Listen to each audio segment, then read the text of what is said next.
और आपके परिवार में कुछ नहीं होगा। शैतान उसे बर्बाद नहीं कर पाएगा। आपका परिवार, आपके लोग नाश नहीं होंगे, परंतु प्रभु यीशु मसीह में वो आगे बढ़ते हुए एक गवाही देने वाला परिवार, परमेश्वर की महिमा करने वाला परिवार बन जाएगा। इस सुंदर शिक्षाओं के साथ चलिए अब हम आगे बढ़ते हैं और देखते हैं उत्पत्ति का किताब 21 अध्याय उसका 22 वचन। उन दिनों में ऐसा हुआ कि अबीमेलेक अपने सेनापति पिकोल को संग लेकर इब्राहिम से कहने लगा, जो कुछ तू करता है उसमें परमेश्वर तेरे संग रहता है। गरार का बादशाह अबीमेलेक अपनी सेनापति पिकोल को संग लेकर इब्राहिम के पास आकर उससे कहता है, जो कुछ तू करता है परमेश्वर तेरे संग रहता है। अबीमेलेक को कैसे पता? बहुत अच्छा अनुभव उसने पाया जब उसने सारा को अपने महल में रख लिया उससे ब्याह करने के लिए। परमेश्वर ने सीधे अबीमेलेक से बातचीत की और अबीमेलेक ने बड़े सच्चाई और खराई के साथ में उसने इब्राहिम और सारा के साथ व्यवहार किया, वो बच गया।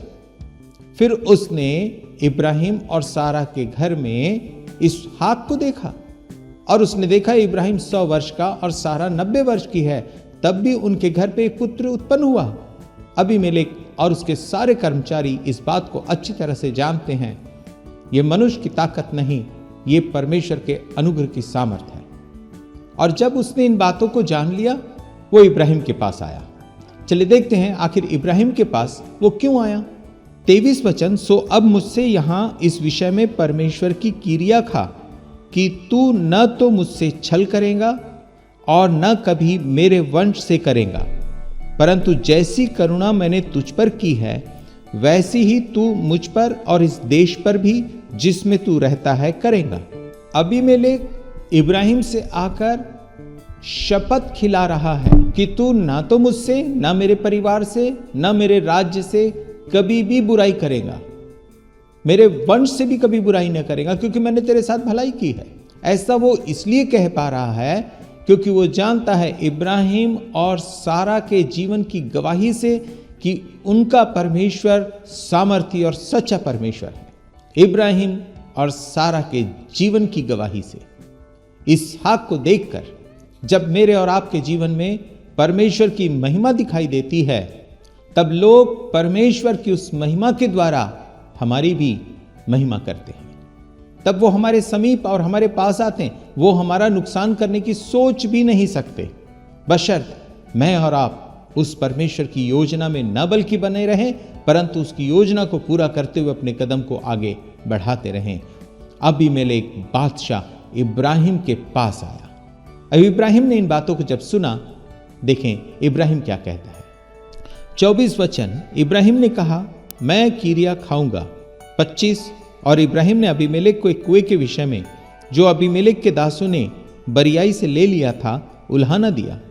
इब्राहिम जब गरार में आया, तब जैसे आप जानते हैं कि उस स्थान पर पानी की बहुत आवश्यकता होती है, इब्राहिम ने वहां कुएं खोदे। परमेश्वर के अनुग्रह से उसमें पानी लगा, परंतु वहां के लोगों ने उन कुओं को जोर जबरदस्ती करके इब्राहिम से छीन लिया। इब्राहिम ने उनके बादशाह से कोई शिकायत नहीं की, वो खामोश रहा, वो चुप रहा। जब उनका बादशाह उनसे बातचीत करने के लिए आया कि तू हमारा कोई नुकसान नहीं करना, हमारे वंश हमारे राज का कोई नुकसान नहीं करना, ऐसे समय में इब्राहिम उसे ये बताना चाहता है कि मेरे साथ तेरे लोगों ने इतनी बुराई की, फिर भी मैंने कुछ नहीं किया, सो मैं आगे कैसे कर पाऊंगा। इब्राहिम परमेश्वर का जन है और मनुष्य परमेश्वर की रचना है। परमेश्वर के जन परमेश्वर की रचना के विरोध में कभी काम नहीं करते। वो परमेश्वर की महिमा के लिए ही और परमेश्वर की योजना और परमेश्वर की इच्छा को पूरा करने के लिए ही पूरी पवित्रताई से परमेश्वर के भय में ईमानदारी के साथ काम को करते चले जाते हैं। यहां हम इब्राहिम के जीवन से इन बातों को देख रहे हैं और सीख रहे हैं। 26 वचन। तब अबीमेलेक ने कहा, मैं नहीं जानता कि किसने यह काम किया और तूने भी मुझे नहीं बताया, और न मैंने आज से पहले इसके विषय में कुछ सुना। 27 वचन। तब इब्राहिम ने भेड़ बकरी और गाय बैल लेकर अबीमेलेक को दिए और उन दोनों ने आपस में वाचा बांधी।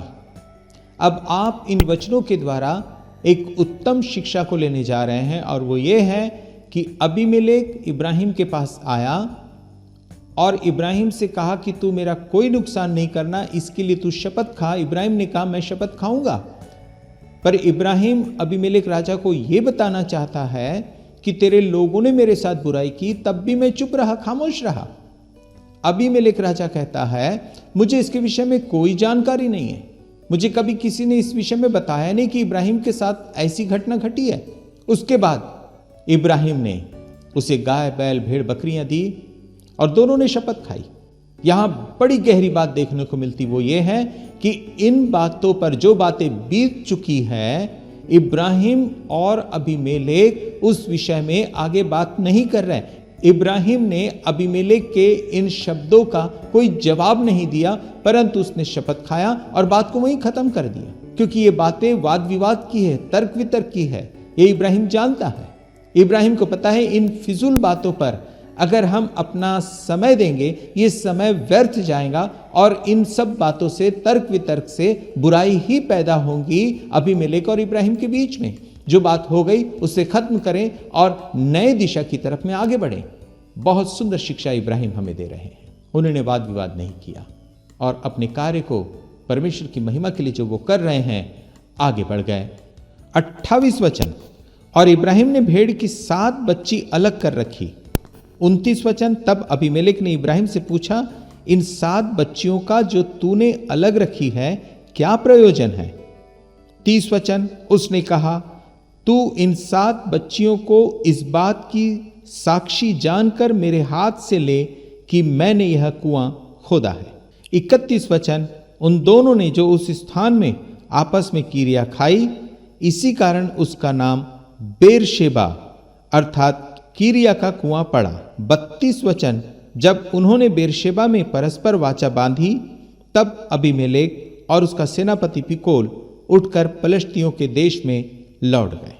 अबीमेलेक और इब्राहिम ने शपथ खाई। इब्राहिम अपने स्थान पर रहा और अबीमेलेक अपनी सेनापति को लेकर वापस पलिश्तियों के देश में चला गया। अगर ऐसी सादगी के साथ ये आपस में बातचीत नहीं करते तो तर्क वितर्क के साथ इनके बीच में झगड़ा होता और ये आपस में दोस्त नहीं दुश्मन बन जाते। जो बातें आपके जीवन में भलाई को उत्पन्न नहीं करती उसे अपने जीवन से दूर करें। इसमें कोई शक नहीं कि पलिश्ती लोगों ने इब्राहिम के साथ बुरा किया, परंतु यहां हम देख रहे हैं उस बुराई को इब्राहिम ने भलाई के द्वारा जीत लिया।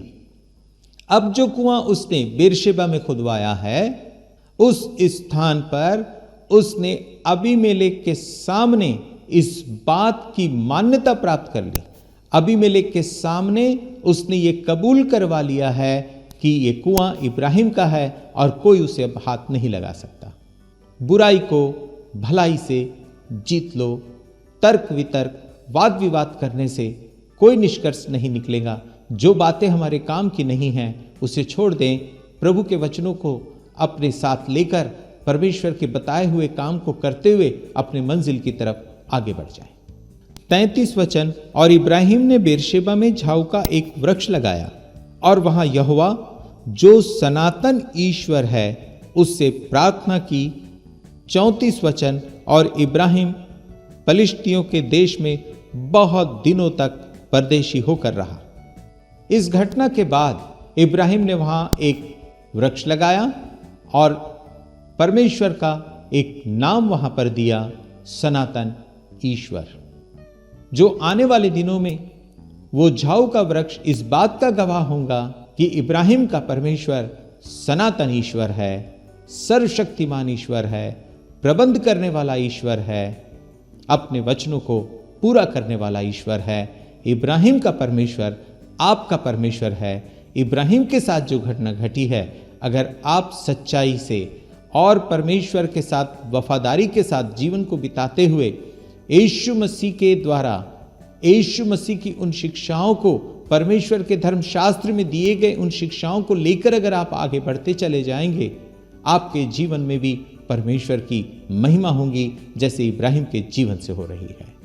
इब्राहिम पलिश्तियों के देश में बहुत दिनों तक परदेशी होकर रहा और इब्राहिम के जीवन में आगे चलकर जब हम अध्ययन को करते हैं तो 22 अध्याय में एक बहुत ही विशेष अध्ययन जो हमारे जीवन को आशीषों से भर देगा, हम उस 22 अध्याय को देखने जा रहे हैं। सो परमेश्वर की उस महिमा की बातों को देखने के लिए आइए हम आगे बढ़ते हैं। उत्पत्ति का किताब 22 अध्याय।